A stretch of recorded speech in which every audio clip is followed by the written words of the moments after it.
নমস্কার বন্ধুরা, আমি প্রতিমার হেসেলে আমি আপনাদের সবাইকে স্বাগত জানাই।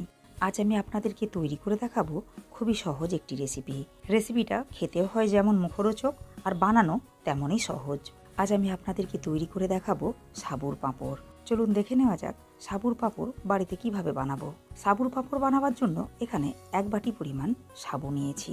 আমি এখানে বড় দানার সাবু ব্যবহার করেছি, আপনারা এখানে ছোট দানার সাবুও ব্যবহার করতে পারেন।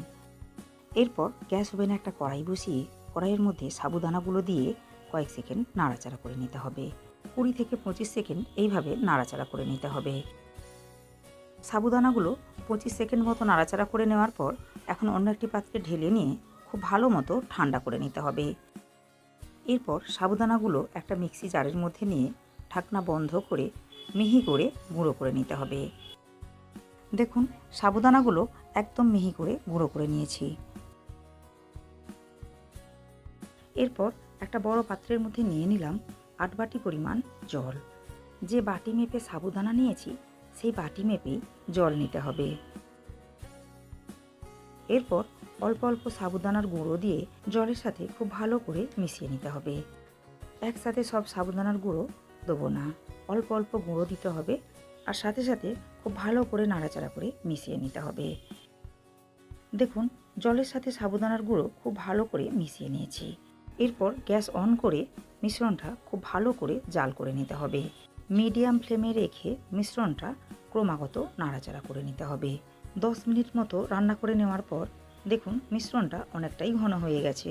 এখন গ্যাস অফ করে মিশ্রণটা ঠান্ডা করে নিতে হবে। সাবুর মিশ্রণটা খুব ভালো মতো ঠান্ডা করে নিয়েছি আর দেখুন মিশ্রণটা আগের থেকে আরও ঘন হয়ে গেছে। এখন এই সাবুদানার মিশ্রণের মধ্যে দিয়ে দিলাম পরিমাণ মতো লবণ, দিয়ে দিলাম 1 টেবিল চামচ পরিমাণ কালো জিরে, 1 চা চামচ পরিমাণ চিলি ফ্লেক্স। এরপর সমস্ত উপকরণগুলো আবারও খুব ভালো করে মিশিয়ে নিতে হবে। ব্যাটারের সঙ্গে সমস্ত উপকরণগুলো খুব ভালো মতো মিশিয়ে নিয়েছি। এখন পাঁপড়গুলো বানিয়ে নিতে হবে।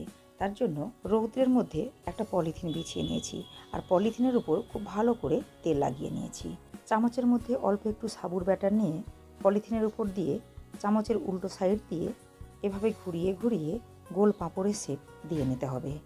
একটু দেখে নিলেই বুঝতে পারবেন কাজটা কিভাবে করে নিতে হবে। বাকি পাঁপড়গুলো এভাবেই তৈরি করে নিতে হবে। দেখুন সব পাঁপড়গুলোই তৈরি করে নিয়েছি। এখন পাঁপড়গুলো এভাবেই সারাদিন রৌদ্রের মধ্যে রেখে দিতে হবে। দেখুন সারাদিন পাঁপড়গুলো রৌদ্রের মধ্যে রাখার ফলে পাঁপড়গুলো খুব ভালো মতো শুকনো হয়েছে আর পলিথিনের উপর তেল লাগানোর ফলে পাঁপড়গুলো খুব সহজেই উঠে গিয়েছে। দেখতেই পাচ্ছেন 1 বাটি সাবুদানা দিয়ে কতগুলো সাবুর পাঁপড় তৈরি হয়েছে। এখন পাঁপড়গুলো ভেজে নেওয়ার জন্য গ্যাস ওভেনে একটা কড়াই বসিয়ে কড়াইয়ের মধ্যে দিয়ে দিলাম পরিমাণ মতো সাদা তেল। এরপর হাই ফ্লেমে তেল খুব ভালো মতো গরম করে নিতে হবে।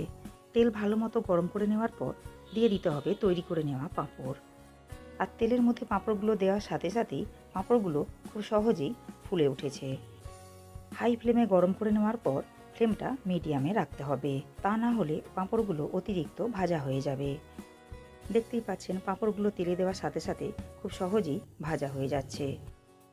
সহজেই পাঁপড় তৈরির রেসিপিটা বাড়িতে একবার হলেও ট্রাই করবেন। রেসিপিটা ভালো লাগলে লাইক ও শেয়ার করবেন। আর এরকম নিত্য নতুন ভিডিওর আপডেট পাওয়ার জন্য চ্যানেলটাকে সাবস্ক্রাইব করে পাশে থাকা বেল আইকনটি প্রেস করবেন। এতে করে আমি যখনই কোনো নতুন ভিডিও আপলোড করব সাথে সাথে নোটিফিকেশন পৌঁছে যাবে আপনাদের কাছে। ভালো থাকবেন, সুস্থ থাকবেন। ধন্যবাদ।